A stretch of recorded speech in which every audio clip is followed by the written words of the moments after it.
नमस्कार। कार्यक्रम रणनीति में आपका स्वागत है। मैं हूं विनोद कुमार। दर्शकों, राज्यसभा में कल गृह मंत्री अमित शाह ने विस्तार से बताया था कि 5 अगस्त 2019 के बाद जो संवैधानिक बदलाव हुआ, 370 में संशोधन हुआ, 35 को हटाया गया, उसके बाद वक्तन वक्तन बहुत सारा बदलाव जो है आया है। आतंकवाद को लेकर के उन्होंने कहा कि आतंकवाद पर जीरो टॉलरेंस ये नीति इख्तियार की गई है। और अगर हम टूरिज्म की बात करें, टूरिज्म को लेकर के भी उन्होंने कहा कि 2 करोड़ 11 लाख टूरिस्ट उस दौरान आए थे। G20 के सफल आयोजन का भी उन्होंने बातचीत की और साथ साथ कहा कि 33 सालों बाद सिनेमा घर खुले वहां पे कश्मीर में, यानी 33 इयर्स के बाद वहां पर सिनेमा घर खुले हैं। हम आतंकवादी को देखते ही 2 आंखों के बीच गोली मारते हैं, किसी तरह का समझौता नहीं किया जाता। शहीदों के बलिदान पूरे देश भुला नहीं पाएगा। जो शहीदों ने अपनी शहादत देकर के देश की एकता और अखंडता के लिए काम किया है, उसमें हम किसी तरह का समझौता नहीं कर सकते, उनको भुलाया भी नहीं जा सकता। कश्मीर में 2019 से 2014 के दौरान 40,000 सरकारी नौकरियां दी गई हैं। जो सरकारी आंकड़े हमारे पास पड़े हुए हैं वो बताते हैं कि आतंकी हमले जो 2004 से लेकर के 2014 में हुए थे वो 7,214 थे, 7,214 थे, जो 2014 से 24 तक 2,240 रह गए हैं। यानी 69% आतंकवादियों के हमलों में कमी आई है।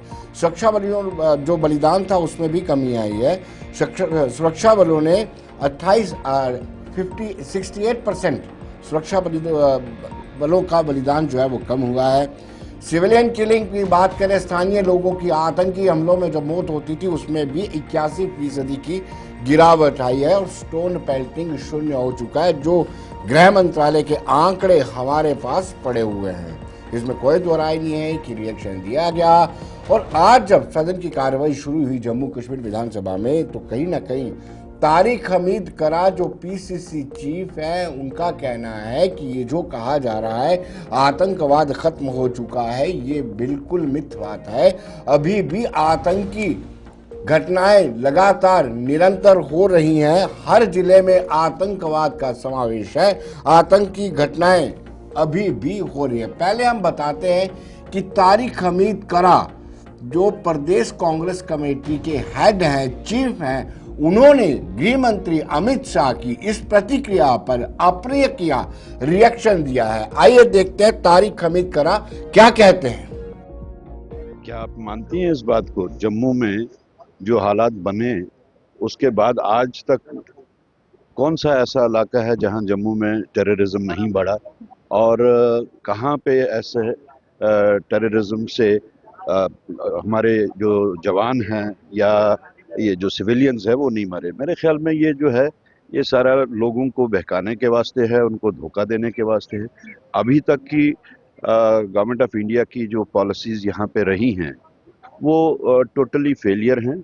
वो उनको भी उस चीज़ का अंदाज़ा है, लेकिन ठीक है, अब उन्होंने एक नैरेटिव क्रिएट किया है, उस नैरेटिव को आगे चलाने के वास्ते वो बदस्तूर ये बातें कह रहे हैं। उन्होंने भी कहा कि आतंकवाद के कारण होने वाली मौतों में 70% जो है वो कमी देखने को मिली है।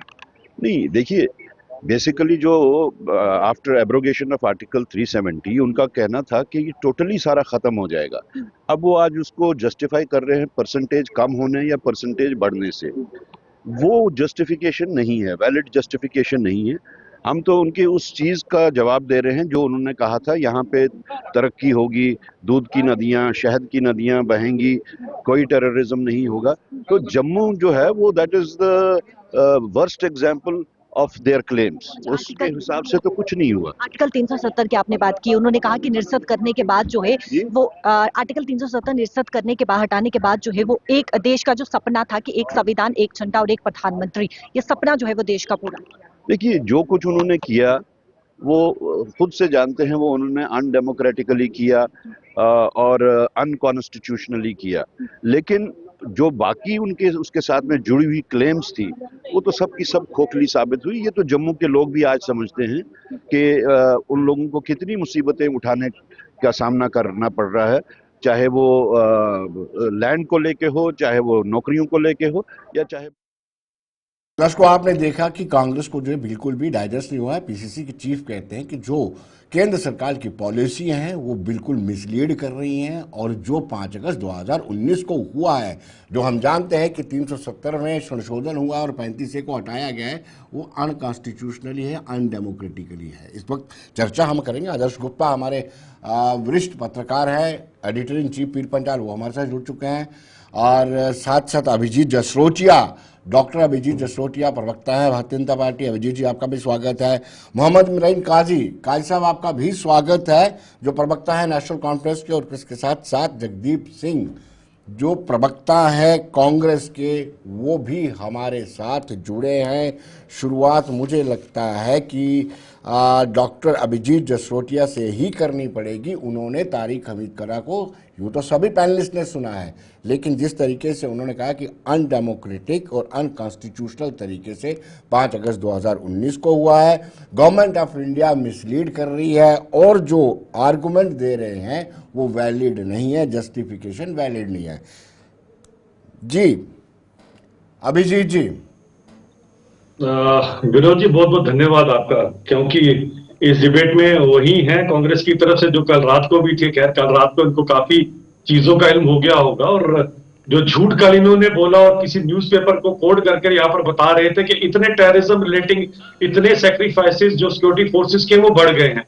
अब देश के माननीय गृह मंत्री ने आज जो बात कही, पता नहीं इन तक पहुंची कि नहीं पहुंची है, लेकिन इनको पता चल गया होगा कि कल आपने रात को जो इसी चैनल पर झूठ बोला था, उसका आपके सामने पर्दाफाश होगा कि 68% सिक्योरिटी फोर्सेस के भी सेक्रीफाइसेस कम हुए हैं पहले से। खैर, हमारे देश की सेना है, अपने देश की सेना अपने प्राणों की आहुति देने के बाद भी ये कहती है कि मुझे आज भी अफसोस है कि मेरे पास एक ही प्राण थे, मेरे पास अगर और प्राण होते तो बार बार हे मातृभूमि तेरे ऊपर से निछावर कर देता। खैर, कांग्रेस वालों को ना तो ये बात समझ आएगी ना ये भाषा समझ आएगी। मैं इनका समझ सकता हूं कि क्या कारण है इनका ये सोचने का। और बड़ी बात यह आती है, तारिक हमीद करा साहब अब जम्मू की तरफ आ गए हैं, रुख जम्मू का किया। अब जम्मू का अगर आपने रुख किया है तो करा साहब को ये पता होना चाहिए कि जम्मू, जिसके अंदर बोलते हैं कि टेररिज्म रिलेटिंग इंसिडेंट्स बढ़ गए हैं पहले से, तो शायद इनको लगता है कि वो जो चपनारी के इंसिडेंट्स, वो जो द्रवशाला के इंसिडेंट्स, वो पूरी की पूरी बारात का जब यहाँ पर नरसंहार कर दिया जाता था, वो आपके सामने जो रियासी के ऊपर माहौर के इलाके के लोग जो पलायन करके बेचारे नीचे कई सालों से अब वापस जाने की उस फिराक में, शायद वो वापस भी अब आने वाले समय में चले जाएं, क्योंकि अब शांति काफी हद तक हो चुकी है। आपको भी याद होगा विनोद जी, आप भी छोटे थे, मैं भी छोटा था, और आदर्शी को भी याद होगा जहां पर बम ब्लास्ट हुआ करते थे, वो सतवारी का बम ब्लास्ट, बसों में बम ब्लास्ट, ये सब जम्मू में इंसिडेंट्स होते थे। शायद इनको लगता है कि जम्मू के इंसिडेंट्स नहीं थे। अब काफी हद तक टेररिज्म के ऊपर नकेल कसी गई है, और मुझे लगता है यही एक कारण है, क्योंकि टूरिज्म जो है वो रिप्लेस हुआ टेररिज्म से। और टूरिज्म का आप देखिए कितना बढ़िया सिस्टम रहा यहाँ पर, जो मैंने पहले बात की, 2-2.5 करोड़ टूरिस्ट आए, उनमें एक स्पेशल टूरिस्ट आए जिसका कल गृह मंत्री जी ने भी जिक्र किया। जिन टूरिस्ट को आकर या जहां पर पहुंचे थे, वो उन्होंने कहा कि मैंने मिलिटेंट, वो मिलिटेंट बोलते हैं, हम तो टेररिस्ट बोलते हैं, कि मैंने आतंकवादियों को देखा, उन्होंने मुझे देखा, आंख मिचोली हुई, आंखों ही आंखों में कुछ हुआ। तो वहां पर गृह मंत्री ने कहा आपने तो आंखें देखी, हम आंखों के बीच में ठोकते हैं जब हमें टेररिस्ट मिलता है। तो ये फर्क है हमारे गृह मंत्री में और इनके लीडरों की सोच के अंदर। और खैर, इनके वो लीडर ने पूरी की पूरी इस चीज को एंजॉय किया, क्योंकि सुशील कुमार शिंदे जी ने भी इनकी आंख खोली, जो इन्हीं के गृह मंत्री रहे हैं विनोद जी। उन्होंने कहा कि मैं जो लाल चौक पे भेजा गया इनकी कार्यकाल में, और कहा गया जाएं वहां पर जाके फोटो ऑप्ट करें कि खबर बहुत अच्छी बनती है। फिर एक खबर बनाई राहुल गांधी जी ने, वो रात को 11 बजे उन्होंने उसी लाल चौक में हमारे कार्यकाल में आइसक्रीम की चुस्कियां ली और पूरे देश को बता दिया यहाँ पर आइसक्रीम भी है, सब कुछ है, मजे से आए। अब आपको किसी से डरने की जरूरत है, फोटो आपकी जरूरत है, सेल्फी ले सकते हैं। जगदीप जी से बात कर लेते हैं। जगदीप जी, मैं मोटा मोटा आंकड़ा बता देता हूँ जो गृह मंत्रालय से हमें मिला है कि अगर हम आतंकी वारदातों की बात करें तो 69% कमी आई है। मैं बता भी सकता हूँ, ज़्यादा टाइम नहीं लूँगा। फिर अगर शहीदों की बात करें तो 68% जवान शहीद कम हुए हैं आपके टेन्योर स्क्वायर में। सिविलियन किलिंग में 81% कमी आई है, और स्टोन पेल्टिंग तो शून्य हो ही गया है। अब मुझे लगता है कि डॉक्टर अभिजीत का जवाब जगदीप जी को देना पड़ेगा। विनोद जी, आपका आभार, आपके तमाम दर्शकों को मेरा साधुवाद। 5 मिनट 30 सेकंड डॉक्टर साहब को आपने दिए हैं। नहीं कहाँ दिए, 5 मिनट बहुत ज्यादा होते हैं जगदीप जी, आपकी घड़ी तेज चलती है। मैं अभी बता सकता हूँ कितने मिनट दिए। चलिए विनोद जी, हाँ विनोद जी, पहली तो बात, आइसक्रीम को चुस्कियां लेकर नहीं लिया जाता। और दूसरी बात, अगर ये सचमुच बड़े हो गए हैं जैसा कि ये बता रहे हैं कि पहले ये छोटे थे, मुझे लगता नहीं। जब हम आतंकी हमलों की या आतंकी गतिविधियों की बात इस प्रदेश में करेंगे, तो हमें सबसे पहले ये समझना होगा कि क्या लक्षित हत्याओं में कमी आई, क्या आतंकी घटनाओं के मामले में कल तक जो कश्मीर उसकी जद में था, आपके कार्यकाल में जम्मू भी उसकी चपेट में आ गया। पीर पंजाल से लेकर वादिया चिनाब तक क्या हालात हुए, मैं जरा थोड़ा सा आंकड़ा आपको पेश मैं भी कर दूं। आप पिछले साल का देख लीजिए, 9 जून, 10 जून और 11 जून, रियासी, कठुआ और डोडा, किस तरीके से आतंकी हमले हुए। 1 जून 2023 तक, मैं दोबारा बोल रहा हूं, और अभिजीत भाई मेरे आंकड़े कभी भी आप चाहें तो किसी भी मंच पर उसे चुनौती देकर सामने आ सकते हैं, मैं जवाब दूंगा। मतलब गृह मंत्री के आंकड़ों से भी आपके आंकड़े ऊपर है, मान गए आप। अब सुन लीजिए, आपके नॉलेज को मान सुन गए। लीजिए। आपने दा हिंदू को कोट किया था कल, उसका जरा कोट निकालिए। कल आपने दा हिंदू को कोट किया था, उसको निकालिए जरा कोट, जो झूठ आपने चैनल पे बोला था, इतने बड़े चैनल के ऊपर आपने कल झूठ बोला था। चलिए विनोद जी, मैं इस तरीके से बात नहीं करूंगा। डॉक्टर साहब मौका नाम के दे साथ दीजिए। डॉक्टर लगाते हैं, इतनी भी तहजीब नहीं रखते हैं कि जब खुद चलिए बात कर चलिए चुके हो, जगदीप जी, बीच में किसी ने इंटरप्ट नहीं किया तो जगदीप जी दूसरे को भी बोलिए सुनो। बोलिए जगदीप जी, दूसरी आप बात, समय क्यों वेस्ट विनोद कर जी, रहे हैं? डॉक्टर इलाज करने के लिए बड़े मशहूर दूसरी होते हैं, बात जरा घबराएं। सुनिए। भाई साहब, पता नहीं, वो अभी तक मोदी जी की डिग्री का तो पता क्या नहीं कर चला, रहे हैं? अब आप कहां से करके आगे मुझे नहीं पता। आपके चलिए राहुल छोड़िए इस गांधी बात जी की को। डिग्री का मैं पता है मुद्दे ना? पर आता हूं। कहां से, अब देखिए, कहां से किसने, अरे कौन भाई से ऐसे आप प्रधानमंत्री ने कहां बचाया था, याद है ना? से यही भाजपा की दिक्कत फिर है। आप कटाक्ष जब करेंगे तो मैं भी बोलना शुरू करूंगा। आप अपनी बात करें तो ना, ये भागते आप हुए अपनी नजर बात नहीं करें, आएंगे। आप अपनी बात विषय करें। पर इतने सालों से जगदीप आपकी जी, तमन्ना विषय ही पर रही, बात करें, हमेशा आपकी झूठ की बात सब्जेक्ट थी। पर इतने सालों से आपकी सब्जेक्ट पर तमन्ना बात ही रही, करें। हमेशा आप ही बात मेरा समय ये और खराब झूठ कर रहे हैं, मैं ऐसे बात नहीं करूंगा। झूठ की आप किसी नींव और पे को महल बात नहीं खड़े कीजिए। होते। I will not utter a झूठ word के now. नींव पे महल नहीं खड़े I होते। will not utter a word. Abhijit भाई, आपकी आदत है, आपको वही 2-4 बातें आती हैं, गिनी चुनी मैं गिनकर बता देता हूँ जो आप बोलते हो। अच्छा, हर तो किसी आपका को नॉलेज कोई देख रहे किसी हैं, को आपको ज्यादा, पता है, जी, आपको पता है। विनोद जी, ना इमरान झूठ भाई, का नॉलेज। देखिए ये देखिए विनोद जी, एक विनोद सेकंड, जी, मैं सिर्फ 1 सेकंड लूंगा अब प्लीज। इमरान भाई भी आगे भी। ये एक सीरियस सेकंड, टॉपिक एक पे सेकंड इमरान जी, एक डिस्कशन। सेकंड ले रहे हैं जी। जी इमरान जी, एक सेकंड चलिए। विनोद जी, हम एक बहुत सीरियस टॉपिक पे डिस्कशन कर रहे हैं। मुझे उम्मीद है कि हम जितने भी यहाँ पैनलिस्ट हैं अपनी अपनी बात बड़े अच्छे तरीके से रखें और अपने टाइम पे उसको जिसको चलिए काउंटर करना हो कर जगदीप जी ले, कंटिन्यू लेकिन कम कीजिए। से कम अपनी बात तो रख पाए। चलिए जगदीप जी कंटिन्यू कीजिए। जी जी जगदीप जी, मैं इमरान भाई का शुक्रगुजार हूँ। पर्सनलाइज मत कीजिएगा, पर्सनलाइज मत कीजिएगा और डिबेट कीजिए। बिल्कुल, मैं नहीं कर रहा हूं ना। इन्होंने कहा कि आपने आंकड़े गलत पेश किए, वो बता रहा हूं। अभी मैं आपको ये बता दूं यहां पर कि ये जो डिप की बात करते हैं कि इतना बड़ा डिप आया है, मैं उसका जवाब आपको दे के हटा हूं कि जम्मू जैसा शांत खित्ता इसकी जद में है। कठुआ से लेकर बनी बिलावर, बसोली से लेकर पुंछ, राजौरी और इवन डोडा तक क्या परिस्थितियां ये आप जानते हो। अब ये दूसरा आरोप जो लगाते हैं, मैं यहां ये भी बता दूं कि भाई साहब आपके टाइम में ये नरसंहार हुए, कुल्हांड आप भूल गए, देसा आप भूल गए, मैंने कवर किए हैं भाई साहब, मौके पर जाके कवर किए हैं। मैं ये बताना चाहता हूं कि जब आतंकवाद की बात होगी तो जगमोहन साहब का नाम आएगा। जब जगमोहन साहब का नाम आएगा तो आपकी इसी संकुचित मानसिकता वाली आरएसएस का नाम आएगा। नहीं, आतंकवाद का जब नाम आएगा तो जगदीप जी, जगमोहन जी को लेकर, जगदीप जी जब आतंकवाद का नाम आएगा तो 84 में जो गवर्नमेंट आपने टॉपल की थी, 87 में जो इलेक्शन हुए थे, उनका नाम आपका नहीं आएगा। विनोद जी जवाब देता हूं ना, सुन लीजिए ना। रिगिंग की बात आप अक्सर करते हैं, हर बार करते हैं। मैं पूछना चाहता हूं, जब रिगिंग का आरोप आप लगाते हैं तो क्या आप ये बताने की कोशिश करेंगे कि उस वक्त दिवंगत मुफ्ती मोहम्मद सईद साहब का किस तरीके का दृष्टिकोण था और किस तरीके से रूबिया अपहरण कांड से लेकर उसके बाद की परिस्थितियां बदली। और मैं बार बार, यार ये कौन सी दुनिया से आते हैं? 87 में कौन गृह मंत्री था? सुनिए भाई साहब, कौन सी दुनिया का नॉलेज, कौन से आप पत्र कर रहे हैं? बताए पत्र कर रहे हैं। 87 में लेकिन उस समय कौन गृह मंत्री था? ये झूठ बोलेंगे तो कौन सुनेगा यार आपका? 87 के अंदर गृह मंत्री बूटा सिंह था जिन्होंने फोन किया था यहाँ पर। कौन सा झूठ बोलोगे यार? चैनल पे झूठ बोलते हो। आपको या तो समझ नहीं है या आप समझ नहीं सकते। आप कंक्लूड कीजिए जगदीप जी, बाकी पैनलिस्ट भी हैं, आदर्श जी भी हैं, काजी साहब भी हैं। क्या इस देश के पहले मुस्लिम गृह मंत्री थे कि नहीं थे? हाँ, ये तो सबको पता है। आप ही की कांग्रेस से आए थे, आप ही की कांग्रेस से आए थे, भूल गए? आप ही के कांग्रेस का प्रोडक्ट थे जी भाई साहब। मैंने कब इनकार किया? मैंने आपको यह बताया कि परिस्थितियां क्या थी, जगमोहन ने जम्मू कश्मीर में आकर क्या किया, कैसे जनाजों में गोलियां दागी गई, कैसे 350 नौजवानों को एक रात के अंदर गिरफ्तार कर लिया गया, कैसे कश्मीरी कारण पंडितों पे नहीं आते को हो एयर ना टिकट जगदीप देकर जम्मू जी। भेजा गया, और कैसे ऑल इंडिया रेडियो के ऊपर खड़े होकर जगमोहन कहते हैं कि चलिए गोली का चलिए जवाब में गोली से काश साहब दूंगा। आपके पास और हर आता हूँ। पहले मैं कश्मीरी आदर्श जी, मुस्लिम हमसे जो है वो सीनियर आतंकी हैं, हमसे सुपर सीनियर्स हैं आदर्श जी। आदर्श जी, क्या इस पर सियासत नहीं हो रही है? क्या आपको नहीं लगता है कि इस फैसले के बाद 5 अगस्त 2019 के बाद बदलाव आया है? आपने भी देखा होगा, और इस पर भी सियासत होती है, विडंबना नहीं है। आपकी मिनिस्ट्री आवाज, का जो हाँ, स्टेटमेंट कल आया राज्यसभा में, जो उन्होंने बोला है, उमर अब्दुल्ला ने जो असेंबली के अंदर बोला था उसका रिएक्शन कहा था कि 370 हटने के बाद जब नहीं आया, और यहाँ तक स्टेट जो है दो चीजें उन्होंने कही है। स्टेट सब्जेक्ट जो है उसका फायदा सिर्फ जम्मू के लिए महाराजा ने स्टेट सब्जेक्ट लगाया। मेरी आवाज गूंज रही है, वापस से चेक कर लीजिएगा।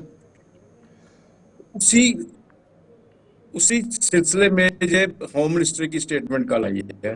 बदलाव क्या आया है ये सबको दिख रहा है। ये कोई नहीं कह सकता कि आतंकवाद खत्म हो चुका है। आतंकवाद खत्म नहीं हुआ। अगर 70% अगर खत्म हुआ कह दिया तो उसको मानना पड़ता है।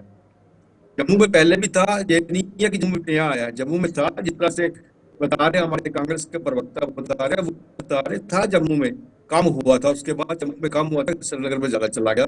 वो भी एक वक्त था जब डोडा नहीं कोई जाना चाहता था। भद्रवाह से ऊपर, भद्रवाह बड़ी मुश्किल तक लोग जाते थे, ऊपर कहीं जाना नहीं चाहता था।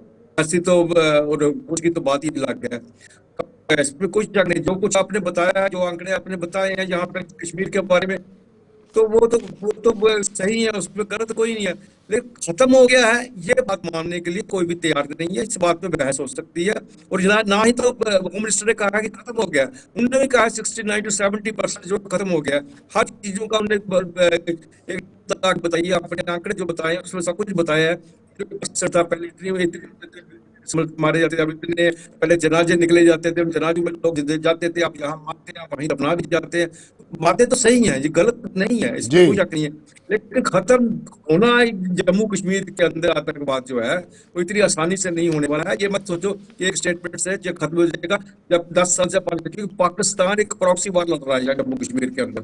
ये सिर्फ आप आतंकवादी नहीं है, एक वार चल रहा है, वार चल रहा है। इस बार चाहे पाकिस्तान के अपने अंदरूनी हालात कुछ भी हो जाए, वहां जो मर्जी हो रहा है, लेकिन वो जम्मू कश्मीर के अंदर अपनी जो आतंकवाद की फैक्ट्री है उसे बंद नहीं करेगा, वो बंद नहीं करने वाला है। इसलिए इस बात की बहस नहीं हम कर सकते, वहां हुआ ही कुछ नहीं जी, हुआ ही नहीं कुछ नहीं। अगर वो वही जिस तरह से होम मिनिस्टर ने कहा, अगर इस बात को कहते हैं वो चश्मा काला लगा के देख रहे हैं, दिखेगा हुआ है, बदलाव आया है, कमी आई, खत्म नहीं हुआ। खत्म होने में टाइम है। नो जी, मुझे डिस्टर्बेंस बहुत हो रही है क्योंकि अपनी आवाज मैं उनको टेक्निकल टीम को बताता हूँ, लेकिन पहले इमरान काजी साहब के पास जाता हूँ। इमरान जी, आपके लिए बड़ी पोजीशन पशोपेश में, आप क्या रिएक्शन कर रहे हैं? आपके नेता तो कह रहे हैं कि ठीक है, जो गृह मंत्री ने कहा है ठीक है, लेकिन स्टेटहुड मिलनी चाहिए। आप क्या कहेंगे? देखिए विनोद जी, ये एक्चुअल जो इसका ये सारा कुछ जो कल होम मिनिस्टर साहब का स्टेटमेंट आया है वो यही रिफ्लेक्ट करता है कि प्री पोजीशन 2019 से पहले जम्मू कश्मीर में क्या थी और 370 एब्रोगेशन के बाद क्या पोजीशन जी, मैं सिर्फ इसको मिलिटेंसी और स्टोन पैडलिंग तक भी बात करूंगा, लेकिन मैं चाहता हूं कि हम इसको ओवरऑल थोड़ा सा बाकी सिनेरियोज को भी देखें कि क्या पोजीशन थी ब्रॉडर और क्या प्रोस्पेक्ट पोजीशन में, है। ब्रॉडर प्रोस्पेक्ट जिस में। एब्रोगेशन ऑफ हाँ जिस एब्रोगेशन ऑफ 370 के on the floor of the parliament और डिफरेंट स्टेट्स में इलेक्शंस में भाजपा क्लेम करती है कि हमने 370 को तोड़ा, हमने बड़ा कुछ अचीव कर लिया। मैं मुल्क भर के लोगों से आज ये पूछना चाहता हूं कि आपको ये बोला जाता था कि आप वहां पे उनको क्या फायदा क्या हुआ इस 370 के जम्मू कश्मीर के तोड़ने से? यहाँ पे जमीन न लेने की बात होती थी। मैं जानना चाहता हूँ कितने लोगों ने 2019 के बाद जम्मू कश्मीर में जमीनें ली, उसका भी आंकड़ा आपको थोड़ा सा लोगों के पास रखना चाहिए। यहाँ पे टूरिस्ट आते थे हमारे डिफरेंट स्पॉट्स पे, चाहे वो जम्मू के हैं, चाहे वो कश्मीर के हैं, या चाहे हमारे यात्री आते थे अमरनाथ यात्रा के लिए, वैष्णो देवी यात्रा के लिए, उन सबको पहले क्या दिक्कत होती थी और अब क्या स्पेशल फैसिलिटीज उनके लिए प्रोवाइड कर दी है गवर्नमेंट ने, उसको भी थोड़ा सा देखने की जरूरत है कि क्या चेंज आई, उसमें क्या चेंज आई। मुझे लगता नहीं है कि उसमें भी कोई चेंज आई। अब लोग फैसला करेंगे। हम होम मिनिस्टर साहब ने और भाजपा ने अपनी बात रखी, हम अपनी बात रख रहे हैं। उसके बाद आप इंडस्ट्रीज पे आ जाइए। कौन सी बैरिकेशन थी पहले इंडस्ट्रीज के ऊपर, आज कितनी नई इंडस्ट्रीज लगी एब्रोगेशन 370 के बाद, वो भी लोगों को देखना चाहिए। कश्मीरी पंडित जिनके लिए ये पूरा पॉलिटिसाइज किया गया 370 को, आप मुझे बताइए 370 तोड़ने के बाद रिहेबिलिटेट हुए, उनके लिए कौन सी पॉलिसीज बनाई गई कि उनको घर में बसाया जाएगा और कितने लोग वहां पे वापस चले गए। अब आइए मैं आपको बता देता हूं कि हमारी पोजीशन 370 से पहले क्या थी और आज हमारी पोजीशन 370 के बाद क्या है। आप पर कैपिटा इनकम की बात ले लीजिए। इस वक्त हमारा पर कैपिटा इनकम 1,54,000 है, जो मुल्क भर से बाकी से एवरेज में कम है। आपने बात की हम 370 तोड़ के इक्वेलिटी लाएंगे। क्या यही इक्वेलिटी आपने लाई कि आपने हमें डाउनग्रेड कर दिया? क्या आपको लगता है कि हमारे पास भी हमारे वही कॉन्स्टिट्यूशनल पावर्स और वही कॉन्स्टिट्यूशनल राइट्स हैं जो बाकी रियासतों के पास है? यही इक्वेलिटी आपने लाई? क्या हमारा पर कैपिटा इनकम आज वही है जो बाकी मुल्क भर में है?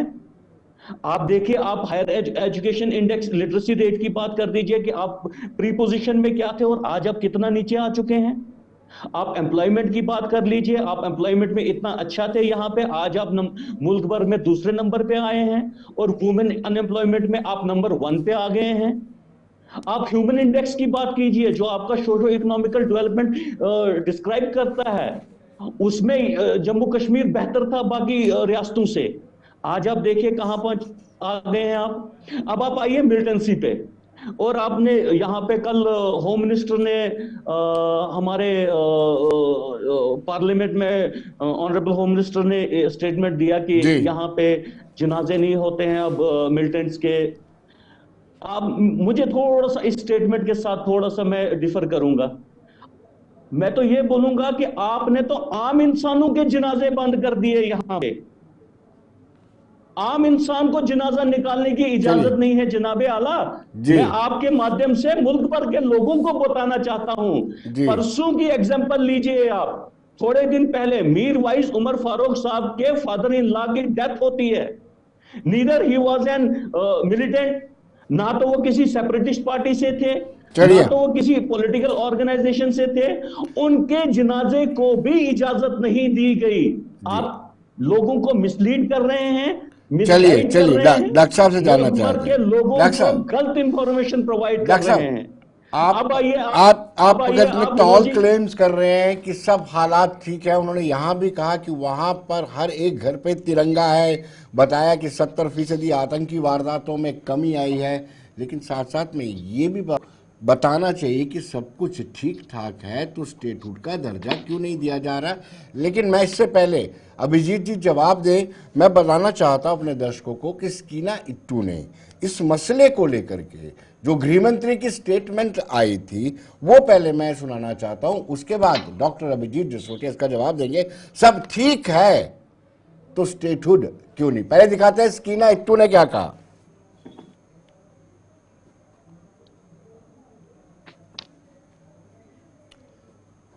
चलिए अभिजीत जी।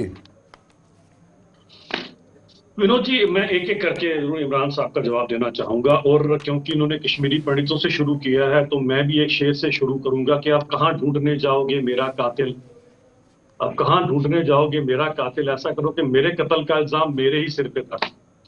तो अब बात यहां से शुरू आती है, क्योंकि मेरे इमरान साहब बड़ी अच्छी अच्छी बातें कर रहे थे, तो सत्य की भी बात कर लेते हैं, तो सच की बात भी कर लेते तो अच्छा होता। सच की बात यह है कि इमरान साहब के मुझे लगता है ख्यालात उमर साहब से भिन्न हैं, क्योंकि उमर साहब ने एक रिपोर्ट वहां पर टेबल की, इकोनॉमिकल सर्वे की रिपोर्ट टेबल की, और शायद मुफ्ती इमरान साहब ने या तो असेंबली की प्रोसीजर नहीं देखी, या फिर शायद ये उमर साहब के इनसे ख्यालात इनके अलग है अपने उमर साहब को लेकर। उन्होंने इकोनॉमिकल सर्वे की रिपोर्ट में बताया कि किस तरह से हिंदुस्तान के चंद यूटीज और चंद राज्य जिस तरह से तरक्की कर रहे हैं, इस तरह से जम्मू कश्मीर भी तरक्की कर रहा है। ये इकोनॉमिकल सर्वे की रिपोर्ट उमर साहब ने की है, जो आप इंडी गठबंधन में हो, जिसको कल हमारे जगदीप जी भी जुटला रहे थे, नहीं जी ये गलत है। चलें, आप अपने आप को जुटलाते हैं, मैं उसमें भी नहीं आऊंगा। अनएम्प्लॉयमेंट रेट के ऊपर भी उमर साहब ने एक आंकड़ा दिया कि पहले से थम गई है। ये भी दिया कि आपका कुछ किया धरा नहीं है, आपको भी 2-3 महीने ही जुमा हुए हैं सरकार संभाले हुए, ये किया धरा हमारा है सारे का सारा। आपने बात की है इसके अंदर की जीडीपी की। जीडीपी आपको पता होना, ये भी शायद आपको नहीं पता होगा कि डबल हो गई है आपके पुराने कार्यकाल से। बीच में जब आप नहीं थे, वो अब यहां तक पहुंचते पहुंचते आप डबल जीडीपी पे आ चुके हो। एक बैंक होता था इमरान साहब, J&K बैंक, आपको पता है, आपके तो घर का बैंक था सारे एनसी वालों का और कांग्रेस वालों का, जिसे घर का बैंक समझ करके जितना लोन चाहा उठा दिया, वापस किया नहीं, मर्जी की तो नहीं किया।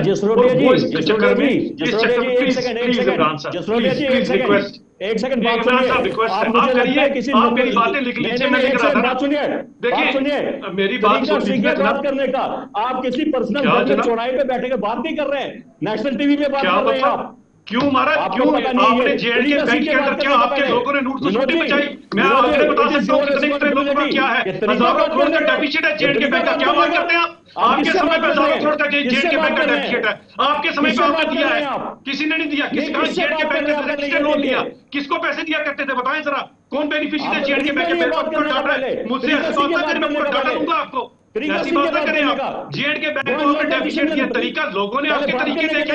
आज आप झूठ बोलेंगे, आज आप झूठ बोलेंगे यहाँ पर आके चैनल के ऊपर। हजारों करोड़ का डेफिसिट दिया J&K बैंक ने, आज कैसे हजारों करोड़ का प्रॉफिट दे रहा है? आप लोगों को झूठ बता रहे हैं यहाँ पर आके, गुमराह कर रहे हैं आके। क्यों बता रहे हैं आप? जीडीपी डबल नहीं हुई है, मैं झूठ बोल रहा हूँ आपके साथ। आपका मन करेगा तो आप कुछ भी बोल देंगे और हम लोग सुन लेंगे आपकी बातों के अंदर। हम कैसे सुन लेंगे? कौन से टूरिस्टों की बात करते हैं? 2.5 करोड़ का टूरिस्ट और 4 करोड़ 48 करोड़ टूरिस्ट की बात उमर साहब ने की है। उमर साहब ने 4 करोड़ 48 करोड़ टूरिस्ट की बात की है। क्या आपको वो पता नहीं लगा? क्या आपने सुनी नहीं उमर साहब की बात? 4 करोड़ 48 लाख की उन्होंने बात की। आप कौन सी बात करते हैं? आपके चीफ मिनिस्टर कुछ बोलते हैं, आप यहाँ पर प्रवक्ता लोग कुछ बोलते हो। पहले घर पे जाके सलाह कर लिया करो, पहले घर पे सलाह कर लिया करो, क्या बोलना हमने क्या नहीं बोलना है। वो कुछ बोलते हैं, आप कुछ बोलते हो। आप बीच में आ जाएंगे, आपके दूसरे वाले प्रवक्ता जो आपकी वैसे साइड दे रहे हैं, उनके लिए भी जरा मैं एक बात जरूर कहना चाहूंगा। आ रहा हूँ, मेरी आपसे एक सेकंड प्लीज सुन लीजिए, मैं जरा देना चाहता हूँ कांग्रेस वालों की बात सुन लीजिए। अरे भाई साहब, मुझे कांग्रेस वालों को भी जवाब देना। आपके झूठ का जवाब मैंने, आपके झूठ के पुलंदों का मैंने जवाब दे दिया। अब मैं कांग्रेस वालों को जवाब दूंगा, मेरे को सबको जवाब देना है, क्योंकि आप दोनों इकट्ठे हैं ना, मैं अकेला हूँ। आप दोनों इकट्ठे, मैं अकेला हूँ। सुन लीजिए आप कांग्रेस वालों को जवाब। चलिए देते हैं कांग्रेस वालों का जवाब सुन लीजिए, कांग्रेस का जवाब सुन लीजिए। एक दूसरे का बैकअप करें जनाब, करें। J&K बैंक आंकड़ों के साथ दूंगा मैं आपको, मैं कुछ झूठ नहीं बोल रहा हूँ, ये सच्ची में यहाँ पर यहाँ के पॉलिटिशियंस का। बोलिए काजी साहब, बोलिए काजी साहब 10 सेकंड ले रहे हैं। जी काजी साहब। जसरोटिया जी, आप कोई भी फिगर्स दे दो, मुझे आपके फिगर्स के साथ कोई एतराज नहीं है। आपका अपना कंसेप्ट है, आप दे दीजिए। आप मेरे बातों को जुटलाइए, आप जुटला सकते हैं, आपका पूरा हक है, लेकिन बात करने का तरीका सीखिए। पहले आपका बात करने का तरीका ठीक नहीं है। क्या तरीका ऐसे बात कर रहे हैं? नहीं, यहाँ पे हमारे आदर्श जी हैं, वो आपको सिखाएंगे थोड़ा सा कि आपने जो अल्फाज अभी इस्तेमाल किए वो आपको बोलना चाहिए। क्या गलत किए कि J&K बैंक आपके घर का बैंक था, झूठ क्यों बोलूंगा मैं?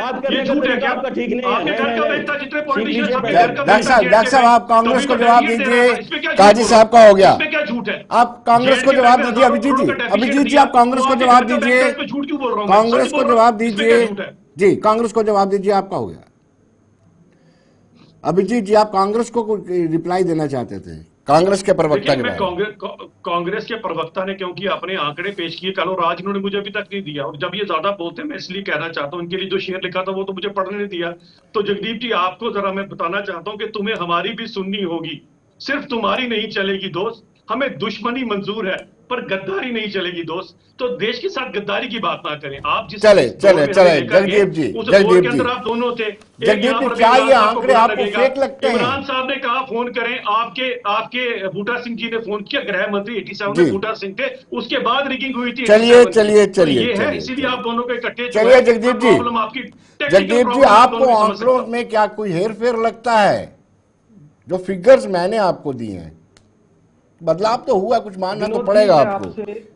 जी विनोद जी, मैं आपसे सामान्य ये पूछना चाहता हूं कि क्या आप मुझे अगले 2 या 3 मिनट अनइंटरप्टेड दे पाएंगे या फिर ये कूद कर बीच में आएंगे? मेरा पहला सवाल आपसे है।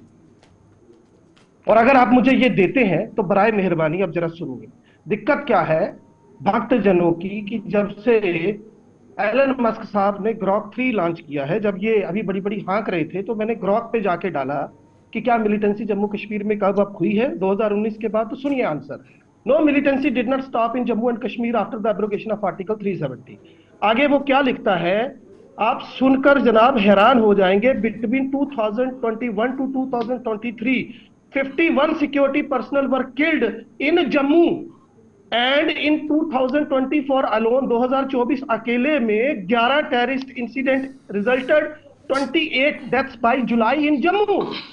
बताइए क्या गलत कहा मैंने? अब जरा मैं आंकड़े आपको बता दूं। ये भाई साहब कह रहे हैं कि जगदीप सिंह जो है ये आंकड़े जो देते हैं वो झूठे हैं। Centre for monitoring economy CMIE, इन्हीं का महकमा, इन्हीं की सरकार, वो क्या कह रहा है जरा सुनिए। सबसे पहले जम्मू कश्मीर में 42 औद्योगिक इकाइयों को लाने का प्रस्ताव था, जिसमें 8400 करोड़ का प्रस्ताव था, लेकिन लगी कितनी? 414 इकाइयां लगी, जिसमें केवल 2518 करोड़ लगा। अब जरा मैं आपको और थोड़ा सा आगे ले जाता हूं। अप्रैल 2015 से मार्च 2019 के बीच में नेट डोमेस्टिक प्रोडक्ट जो था स्टेट का, वो 8.73 पर आ गया, 5% की कटौती के साथ। पर पर्सन जो NSDP है उसमें भी 7% की गिरावट आई। 2019 से भी नीचे चली गई इनकी अर्थव्यवस्था। कर्ज जो है वो 1,12,793 करोड़ है, जो 2014 के बाद 3 गुना बढ़ा है। आगे सुनिए बेरोजगारी की दर। अप्रैल 2023 मार्च 2024 के बीच जो देश का ये था बेरोजगारी का दर, वो 6.6 था, जम्मू कश्मीर का 10.7 था। मैं इनसे पूछना चाहता हूं सुसाइडल रेट में बढ़ोतरी, और तो और अगर आप देखें जिस ये टूरिज्म की बात करते हैं उसमें ये हमारे दोनों धार्मिक स्थल जिनकी कृपा, अपार कृपा श्री माता वैष्णो देवी की और बाबा भोलानाथ की हम पर है, उनको भी ये उसमें जोड़कर बताते हैं। क्या इन आंकड़ों का ये कोई जवाब दे सकता है? चलिए आदर्श जी, क्या आपको लगता है कि ये जो आंकड़े हैं ये फेक है? आदर्श जी, सरकार के जनाब में थे उस दिन, उन्होंने आंकड़ों के बारे में बताया तो था किस तरह से आंकड़े जोड़े जाते हैं। हाउस प्रेस 3,000 और 1,000 का 5,000 कैसे बनता है? हाँ जी, एक 3 मेंबर पहलगाम जाते हैं, वहीं जाके सोनामर्ग जाते हैं, वो 6 बजे जाते हैं, 3 बजे जाते हैं, 9 बजे जाते हैं, भाग जाते हैं, 12 बजे जाते हैं। फिर होती अगले तो उम्र बड़े क्लियर कट आपको बता दिए थे। लेकिन जो चीज आप बार बार पूछ रहे क्वेश्चन है उसमें यही है कि क्या अंतर आया कि नहीं आया 370 के बाद। हाँ, हम ये नहीं कहते कि खत्म हो चुका है, सब कुछ स्वर्ग बन गया है, नौकरियां सबको मिल गई है, हर चीज हुई है, नहीं हुआ है। फर्क आया है, फर्क आया है, वो दिख रहा है सामने। उसमें तो जहां तक GDP की बात करें, जहाँ पे टूरिज्म की बात करें, जहाँ पे आपके पर कैपिटा की बात करें, 2023 से लेकर सब में बढ़ोतरी हुई है, इसमें कोई शक नहीं है। परसेंटेज आप देखेंगे बड़े हैं। अब आप कहेंगे कि सारा खत्म हो गया, पूरे का पूरा क्रेडिट ले रहे हैं, तो मैं उसको मानने को तैयार हूँ। जहां तक कश्मीरियों की रिहेबिलिटेशन की बात है, बार बार जिसपे चर्चा, जिसपे चुनाव लड़े जाते हैं पूरे हिंदुस्तान में, मैं तो कहता हूँ इसको ही बंद कर देना चाहिए। रिहेबिलिटेशन वाली बात करनी नहीं चाहिए। कश्मीरियों की बात उसको तो आपके पास का रोग ही नहीं है वापस ले जाना। मैं तो बार बार मुझे बताने का जवाब तो दो यार, किसको ले जाओगे आप? जो बच्चा पैदा भी नहीं हुआ था जिस वक्त वहां पे ये आतंकवाद शुरू हुआ था, उसको पता ही नहीं कश्मीर क्या है, कश्मीरियत क्या है, वो जानता ही नहीं, उसको कहाँ रिहेबिलिटेट आप करोगे? वो ले जाके वो तो जम्मू कश्मीर को छोड़कर हिंदुस्तान के में से बाहर निकल चुके हैं। कहाँ सियासत 370 और जो कश्मीरियों की वापसी को लेके कर रहे हैं, इसको तो बंद कर देना चाहिए, बिल्कुल टोटली हुआ है, इसमें कोई शक नहीं, लेकिन है खत्म नहीं हुआ। आपके जो मर्जी बताते रहे, आज भी सड़कों पे लोग नौकरियां मांग रहे हैं, मार खा रहे हैं, डंडे खा रहे हैं, वो भी है। कस्बा एक ही हम लगाए, उसमें कुछ भी ना दिखाई दिए, बिल्कुल ब्लैंक दिखाई दे, तो उसको मैं मानने को तैयार नहीं हूँ। इमरान काजी साहब, मेरी आवाज अभी भी ठीक नहीं है। इमरान काजी साहब, मुझे खुद नहीं पता चल रहा मैं क्या बोल रहा हूँ जी।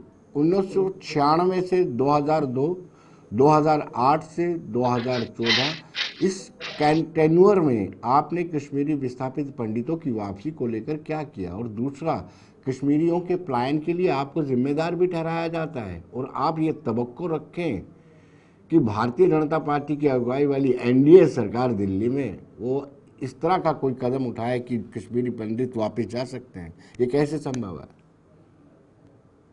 देखिए विनोद जी, आप हिस्ट्री को कितना ही मैनिपुलेट कर लो, ये अपने अंधभक्तों की ये बात होती है, वो उनके आंखों पे चश्मा लगा है, वो उसी तरीके से देखेंगे, वो असली हिस्ट्री पढ़ ही नहीं सकते। कश्मीरी पंडित जो यहाँ पे कश्मीरी पंडितों का पलायन हुआ अपना कश्मीर से, क्या सिनेरियो बना क्या नहीं बना, मैं उसमें डिटेल पे इस वक्त जाना ही नहीं चाहता था। राइट, रिस्पॉन्सिबिलिटी उस वक्त के हाँ सुनिए हाँ नहीं मैंने शुरू किया था, मैं आपको बता रहा था कि पोजीशन क्या थी। मैंने इसलिए एग्जांपल दी थी कि आप बोल रहे थे, आप इसीलिए बोल रहे थे कि वहां पे 370 है, वो वापस नहीं जा पाते हैं, हम 370 को तोड़ेंगे, हम इनको वापस ले जाएंगे। मैं इसलिए आपको कंपैरिजन करके बता रहा था, क्या आप उस चीज में कामयाब हुए या ये सिर्फ एक धोखा देना था जम्मू कश्मीर के लोगों को कि आपसे ये आपके हुकूक, आपके कॉन्स्टिट्यूशनल राइट्स को छीना जाना है, इसलिए ये एक बहाना था, मिलिटेंसी का एक बहाना था, करप्शन का एक बहाना था। आपके गवर्नर खुद कहते हैं यहाँ पे 200 300 करोड़ की वो यहाँ पे करप्शन के ऑफर्स आते थे। मैं कह रहा हूं कि किसी चीज में चेंज बताइए, चेंज बताइए, हुआ क्या? जो आपने क्लेम किया, जो आपने मुल्क भर में बोला, इक्वेलिटी की बात की आपने, आप वो इक्वेलिटी ला नहीं पाए। आपने जमीन की बात की, आप जमीन नहीं दे पाए मुल्क भर के लोगों को। आपने मिलिटेंसी की बात की, आप नहीं कामयाब हुए मिलिटेंसी को खत्म करने में। आज यहाँ पे ज्यादा विषय चल रहा है, जसरोटिया जी बड़ा इसको डिफेंड कर रहे हैं। टू बी वेरी ऑनेस्ट, मुझे ये बताइए बीजेपी क्लेम किस चीज का लेगी कि मिलिटेंसी कम हुई? आप मुझे बताइए, जो हालात 96 में थे जब हम इलेक्शन में आए थे यहाँ पे, क्या बीजेपी ने या किसी बंदे ने हिम्मत की थी तब यहाँ पे डेमोक्रेटिक सेटअप में आने की या इसके अगेंस्ट लड़ने की? वो नेशनल कॉन्फ्रेंस ही थी जो उस वक्त भी आई। उसके बाद मिलिटेंसी में डिक्लाइन आने लगा, तब से ही डिक्लाइन आने लगा, 2002 में आया, 2000। आप ग्राफ आप देखते जाइए, डिक्लाइन पहले से ही है। ये नहीं है कि ये आज बीजेपी क्लेम करेगी कि हम आए तो हमने ये कर दिया ना, ऐसा कुछ नहीं है। हाँ, एक चीज का श्रेय गवर्नमेंट ऑफ इंडिया को जरूर जाता है। जो लॉ एंड ऑर्डर की यहाँ पे इशू था, एक इशू स्टोन पैडलिंग का था, वो लॉ एंड ऑर्डर में आता है, उसमें कमी नहीं, वो मैं कहता हूं कि वो बिल्कुल खत्म हुआ। उस चीज को हम अप्रिशिएट करते हैं। लेकिन ये जो ये ऐनक लगा के आते हैं, ये अंधभक्तों का ऐनक लगा के आते हैं, इनको हिस्ट्री का पता ही नहीं है। बात कहां करनी, बस एक चीज है, भाजपा को डिफेंड करना है। आप जवाब ले लेते हैं। काजी साहब ने भी आपके सारे दावों को सिरे से खारिज किया। उसके पहले जगदीप जी ने बड़े आंकड़े दिखा करके सारे आपके दावे को खोखला साबित किया है। जगदीप जी से क्या काजी साहब से मैंने बड़े इत्मीनान से 4 मिनट के लिए जगदीप जी को सुना और 3.5 मिनट जो है इमरान साहब बोले हैं। 7.5 मिनट तो नहीं लूंगा, लेकिन 3-4 मिनट में अपनी पूरी बातें और आंकड़ों के साथ ही आपको पेश कर देता हूँ। 2-4 चीजों की आपने बात की और दोनों ने एक ही लफ्ज यूज किया। मैं बड़ी बार रिक्वेस्ट करता हूँ, मिलिटेंसी कोई जिहाद की लड़ाई शुरू नहीं हुई है। ये पाकिस्तान के भाड़े के टट्टू हैं, जहां मिलते हैं ठोक देते हैं इनको। तो मिलिटेंसी से बाहर निकल आइए, जिहाद से बाहर आ जाइए, टेररिस्ट है। दूसरी बात आती है कि जो आपने बात किया, मुझे लगता है कि हमारे जगदीप जी शायद उन्हें उत्तर गृह मंत्री का दिया हुआ उनको आंकड़ा पसंद नहीं आ रहा कि 68% जो सिक्योरिटी फोर्सेस के सैक्रिफाइसेस है उनमें कम, और गृह मंत्री भारत देश का, दुनिया की सबसे बड़ी जमहूरियत का गृह मंत्री ऑन द फ्लोर ये बात कह रहा है। लेकिन इनको इलियॉन मस्क, क्योंकि मैं समझ सकता हूं इलियाना उमर के साथ फोटो खिंचवाने वाले लोगों को वही की बात आई है। तभी तो कहा था पिछले दिनों कि इनका एजेंडा भी वहां से सेट होता है, कभी यूएस से, कभी जर्मनी से, कभी कहीं से, खुद का कुछ भी नहीं है इनके पास। अब बात ये आ जाती है कि अगर आप इस तरह की बातें करेंगे, आप जिस आंकड़ों को दे रहे हैं जनाब, जो आपके टाइम की एम्प्लॉयमेंट का आंकड़ा दे रहे हैं, जाके देखिए अभी सेक्रेटरीट के बाहर वो बेचारे आप ही को रो रहे हैं। 20 साल से 500-700 रुपए पे जिनको नौकरी करवाई आपने और अपने आंकड़े इकट्ठे किए होंगे। अब 700 रुपए की नौकरी, जगदीप जी, इमरान साहब, नौकरी नहीं होती आपको 700 रुपए पे कोई नौकरी करवाएगा 20 साल। उसके बाद मैं पूछूंगा एम्प्लॉयमेंट रेट और अनएम्प्लॉयमेंट रेट क्या होता है, उनसे पूछिएगा। जो 50 रुपए की दवाई बच्चों के लेने के लिए दर दर भटकते थे, आज वो सारे के सारे आपको रो रहे हैं। आपके उमर साहब के रेजिडेंस के बाहर अभी प्रोटेस्ट करने के लिए बेचारों को भी रोका गया और उनके ऊपर क्या हो रहा है वो हमें दिख रहा है यहाँ पर। तो ये आंकड़े मुझे ना दीजिए, मैं जम्मू कश्मीर का रहने वाला हूँ, आप पता नहीं कहाँ रहे। और हमारे जगदीप साहब पता नहीं पत्रकारिता में कौन से देशों में में या कौन सी स्टेटों में रहे, मैं यही रहा हूँ, जसरोटिया जी, पला बड़ा भी यहाँ और यहाँ देखते देखते बूढ़ा भी हो गया। अब दूसरी बात देखिए इमरान साहब, अब आपको इमरान साहब आप गलत कर रहे हैं, इमरान साहब आप गलत कर रहे हैं, फिर मैं बोलूंगा तो आपको मुश्किल हो जाएगी। आप सुन लीजिए ना, आपको 4 मिनट दे रहा हूँ ना, आपके सामने आप सुनिए ना। अरे जनाब सुनने का रखिए ना, फिर आप क्यों ऐसे बात कर रहे हैं जैसे आप चौराहे में खड़े हैं, चौराहे में खड़े होकर क्यों बात कर रहे हैं? चैनल पे बात हो रही है, सुन लीजिए।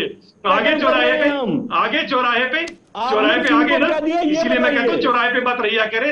जब डिबेट में बैठते तो चौराहे से निकल कर, चौराहे पे आपने किस किस को लाकर खड़ा किया बताता हूँ। सबसे पहले कश्मीरी पंडितों को आपने चौराहे पे लाकर खड़ा किया, टीका लाल टपरू, गिरिजा टिक्कू, इन सबको जब मारा जा रहा था, औरों से चिरवाया जा रहा था, आपके मुख्यमंत्री उस समय सेक्रेटरी में बैठे थे, यूनिफाइड कमांड को आप हेड कर रहे थे। तो झूठा बोलिए कम से कम। इनको चौराहे पे लाके वाल्मीकि समाज को जब आपने खड़ा किया, तब वाल्मीकि समाज से आपने गंदगी साफ कराई 30 साल, वो चौराहे पर खड़े रहे आपकी वजह से। वेस्ट पार्क रिफ्यूजीज 60 साल तक आपने चौराहे पर खड़े रखे। कौन कौन चौराहे पर आपकी वजह से रहा हमें पता है। ये 5 अगस्त 2019 के बाद इनको एक रास्ता दिखाया गया और उसको कहा जाता है सबका साथ सबका विकास। और आपकी जो सहयोगी party the partner in crime जो आपके साथ है, तभी आपका ये साइड देते हैं, इसीलिए साइड देते हैं आपकी, यही कारण है। और 700 रुपये नौकरी कोई नहीं लेगा आपसे जनाब।